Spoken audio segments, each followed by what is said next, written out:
আসসালামু আলাইকুম guys, hello. সবাই কেমন আছো? তো সকালবেলা হচ্ছে নামাজ পড়ে একটা কলা খাই। তো মিলাদুন নবী দিন সকালবেলা উঠে হচ্ছে নামাজ টামাজ পড়ে আর এই যে কলা খাচ্ছি না। এখানে এই দেখো এই মহিলা, ও গেঞ্জি পড়াছিল জন্য স্টিকার দিচ্ছি।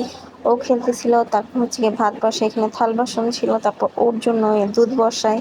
মানে সংসারে এত কাজ করতে করতে, আর এইখানে যেহেতু আমি একেই উঠছিলাম, আম্মু শুয়েছিল, বাবু খেলতেছিল, একে এক আপু শুয়েছিল। তাই হচ্ছে আমি ভাবলাম কাজ যেহেতু করতেছি একটু ভিডিও করে আর একটু ঢঙ্গ করি। তারপর নামাজ টামাজ পড়ে একটু কলা খেয়ে যেই সব কাজ করছিলাম ফ্যান অন করে, কারণ এই এই যে আমার ডাইনিং স্পেসটা, এখানে হচ্ছে ফ্যান নাই, তাই এই ছোটো ফ্যানটা আছে। এখানে হচ্ছে আমি পানি ভরতে লেগে যাই, কারণ পানি ফুটাতে হবে।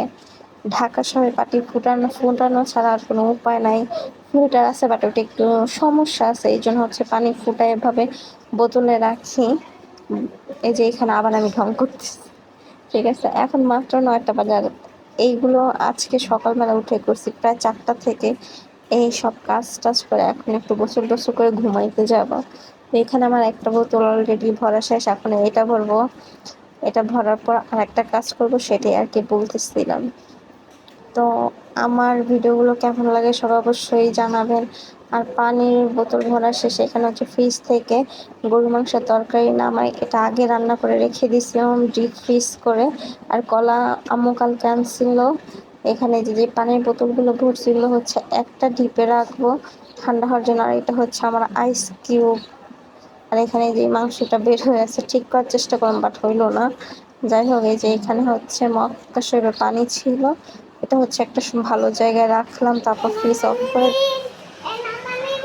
দেখলাম দুষ্টু করে কি বলতেছিল, এ নানা নিবি, ও হচ্ছে বানানারে নানা বলে।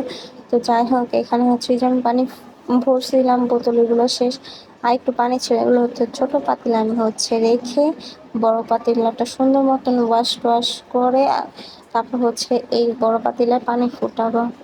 মানে ঢাকা শহরে থাকলে পানিটাও খেতে অনেক প্রসেসিং করে তারপর খেতে হয়। তারপর আছে মিলাদুন্নবী, দেখি সকাল থেকে বৃষ্টি চলতেছে, খুব একটা ঠান্ডা ঠান্ডা দিনটা শুরু হয়, আর এত ভালো লাগতেছিল। দেখো এখানে হালকা হালকা বৃষ্টি দেখা যাচ্ছে, এটা আর কি তোমাদের আমি জুম করে করে দেখাচ্ছিলাম। তারপর হচ্ছে গিয়ে এইখানে আমি যে গাছটা নিয়ে বসি, গাছ একদিন জাস্ট পানি দিলে গাছের অবস্থা এত বেশি খারাপ হয়ে গেছে, গাছের মাটি পুরো শক্ত হয়ে গেছে।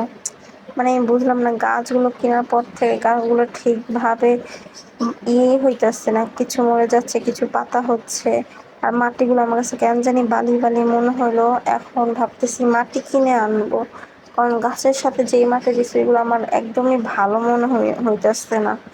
গাছ কিরকমই আমি হয়ে যাইতেছে। মোটামুটি ভালোই আমাদের বারান্দায় রোদ আসে, তারপরে এরকম হইতেছে। গাছের সম্পর্কে তোমাদের কারো কোনো ধারণা থাকলে অবশ্যই জানাতে পারো।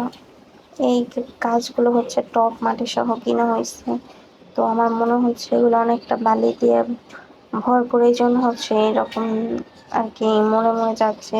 আবার কিছুটা পাতা নতুন করে হচ্ছে, তো কিছুই বুঝতে পারছি না। বারান্দায় যথেষ্ট পরিমাণ রোদ আসে, তারপরে এরকম কেন হচ্ছে। আর এখানে ও হচ্ছে আমার মোবাইলের সামনে চুল নিয়ে আসতেছে বারবার, আমি এত বিরক্ত করতেছিল, একটা কাজ ঠিক মতন করতে দেয় না। আর আজকের এই ব্লগটা আমার এখন মাত্র 9টা 20 বাজে, হ্যাঁ। এই ব্লগটা আমার 2-3 ঘন্টার, এইটা বেশি করি নাই, বেশি শুট করি না, কারণ এখন হচ্ছে ঘুমাবো। তো সকালে যতটুকু করলাম অতটুকুই হচ্ছে দিব, এই জন্য তো ঘুমের আর কি ব্লগ করবো, এই জন্য হচ্ছে ঘুম থেকে উঠে যেই ব্লগগুলো করবো ওইগুলো হচ্ছে কালকে শেয়ার দিব। আর যেহেতু অন্য কোনো ক্লিপ ছিল না, এই জন্য আর কি এতটুকুই ব্লগ দিচ্ছি। তারপর হচ্ছে গাছের কাজ করে এখানে রুটি বানাতে চলে যাই। আপু রুটি ভাজতেছিল, আমি হচ্ছে রুটি বেলে দিচ্ছিলাম। তো এক হাত দিয়ে রুটি বেলা হচ্ছিল না, তাই হচ্ছে একটা রুটি দেখাই অফ করে দিই। তারপরে দেখো, মানে তখন থেকে এখন হচ্ছে একটু বেশি বৃষ্টি পড়তেছিল। আর এখানে আমার গাছগুলো এত সুন্দর লাগতেছিল, মাশাল্লাহ মাশাল্লাহ। অবশ্যই আমার গাছগুলো দেখে মাশাল্লাহ বলবেন, কারণ এগুলো আমার অনেক শখের গাছ। তারপর হচ্ছে গিয়ে এখানে পুরো গলিতে পানি জমে যায়, ধুমসে বৃষ্টি হয়, এত বৃষ্টি যে গলির কি অবস্থা দেখতেই তো পাচ্ছ। আর আজকে ব্লগ কেমন লাগলো অবশ্যই জানাবে। আজকে এইখানে, আল্লাহ হাফেজ, সবাই ভালো থাকবে।